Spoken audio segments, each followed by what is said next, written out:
கர்த்தருடைய பரிசுத்த நாமத்துக்கு மகிமை உண்டாவதாக.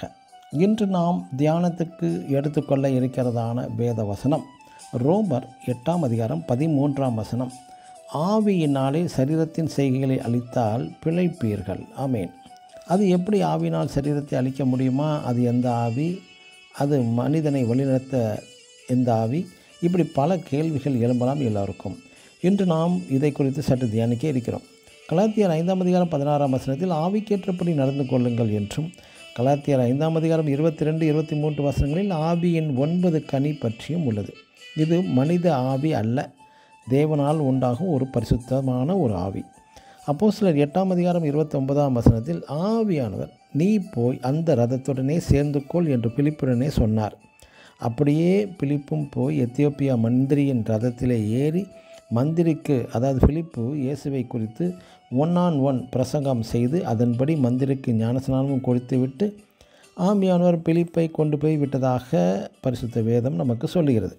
கிறிஸ்தவர்களாகிய நாம் தண்ணீர் முழுக்கு ஞானஸ்நானம் பெற்ற பிறகு விசேஷமான பரிசுத்த ஆவியின் மூலம் நல்ல நல்ல நடக்கைகளில் நடத்தப்படுவீர்கள். இந்த பரிசுத்தமான ஆவியின் வழிநடத்துதலுக்கு முற்றிலும் கீழ்ப்படிய வேண்டும். நாம் ஒரு முறை பரிசுத்த பவுல் பித்தினியா தேசத்துக்கு போக புறப்பட்ட போது பரிசுத்த ஆவி பரிசுத்த பவுலை தடுத்து துரோவா தேசத்துக்கு போய் என்றும் போக பண்ணினார்.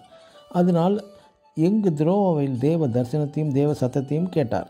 அது மட்டுமல்ல, மக்கெதோனியாவில் ஏராளமான ஆத்துமாக்களையும் ஆதாயப்படுத்தி கொண்டார் என்று நாம் பார்க்கிறோம். எனக்கு அன்பான தேவனுடைய ஜனமே, சில நேரங்களில் சில இடங்களில் பேசாதிருக்கவும் ஜெபிக்கவும் தேவ ஆவி மூலம் கட்டளை வரும். போக வேண்டாம் என்றால் போக வேண்டாம்.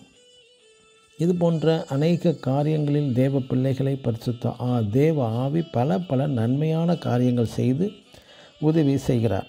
ஏனென்றால் ஆவியின் 9 கனி உங்களில் வளரும்படியாகவே தான்.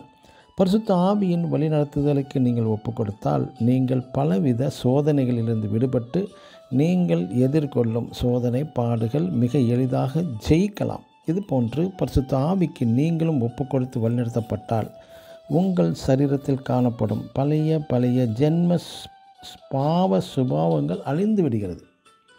ஆமேன். God bless you.